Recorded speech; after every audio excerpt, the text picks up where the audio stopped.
He pushed open the hospital door by mistake, holding flowers meant for someone else. Inside that quiet room, a woman who was counting her final days looked at him and whispered, "Are you here because you promised, or because fate finally got tired of waiting? That one wrong step would bind 2 broken lives, a small child, and a promise stronger than death." Ethan Cole hadn't planned to be late that day, but life, as it often did, had other plans. His 6-year-old daughter Lily had cried over spilled cereal, missed her school bus, and clung to him like the world might disappear if he let go. By the time Ethan dropped her at school, his mind was already racing. His mother was hospitalized for tests, and he was running on 3 hours of sleep and a heart full of exhaustion. The hospital smelled of antiseptic and quiet sorrow. Ethan walked fast, eyes glued to his phone, rereading the room number his sister had texted him. Flowers in one hand, guilt in the other. He turned the corner, pushed open the door without knocking, and froze. This wasn't his mother's room. The woman on the bed was pale, impossibly still, her dark hair spread across the pillow like spilled ink. Sunlight filtered through half-open blinds, touching her face gently, as if afraid to wake her. Machines hummed softly beside her, counting moments she could no longer count herself. "I'm sorry," Ethan said quickly, stepping back. Wrong room, but then she smiled. Not a polite smile, not an awkward one, a real smile, soft, knowing, almost relieved. "I was wondering when you'd come," she said. Ethan blinked. I think you're mistaken." She studied him carefully, eyes bright despite the weakness in her body. "Everyone comes into my room like they're afraid," she whispered. "You came in like you belonged here." Something about her voice made him stay. "My name's Clara," she said. "And before you go, would you sit for a moment? It gets very quiet." Ethan should have left, he knew that. But loneliness recognizes loneliness. He pulled a chair closer. They talked, at first about nothing. Weather, bad hospital coffee, the awful TV channels. Then about everything. Clara had been a music teacher once. She loved old love songs and believed that people met for reasons, even mistakes. She told him she was terminally ill, calm and honest, like she had already made peace with it. Ethan told her about Lily. About becoming a single dad after his wife died in a car accident 2 years ago. About how every night he pretended to be strong so his daughter could sleep without fear. Clara reached out, barely touching his hand. "You don't have to pretend here."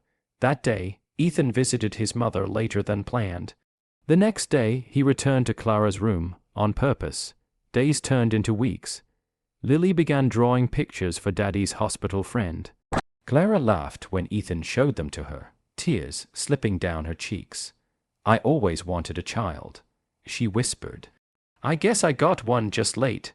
Doctors warned Ethan not to get attached. Friends told him it was foolish. But love doesn't ask permission. One evening, Clara's breathing grew shallow. She looked at Ethan with urgency. "Promise me something. Anything. Don't let my life end without meaning. If I'm here to teach you how to love again, then promise you won't close your heart when I'm gone." Ethan held her hand as if letting go would break the world. And then she said something that shattered him. "Marry me." She was dying. He was broken. The world called it impossible. But love asked only one question: what if forever doesn't need time? Ethan laughed at first through tears. "Clara, I can't. I don't want a future," she said gently. "I want meaning. I want to leave this world knowing I was someone's choice." The hospital room became their wedding chapel.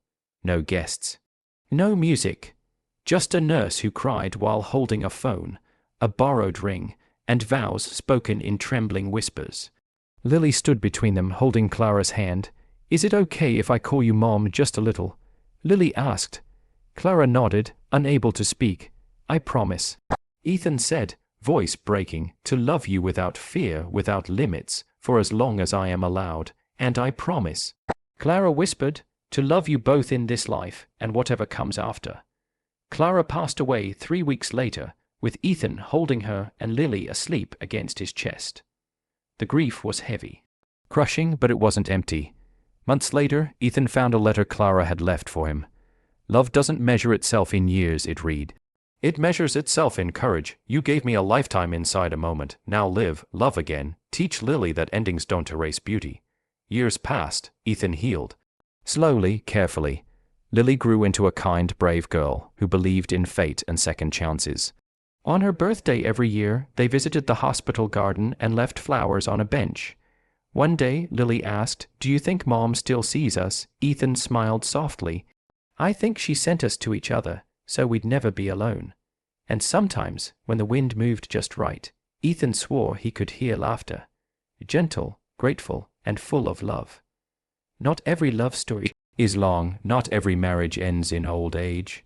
But the ones that change us forever, those are eternal.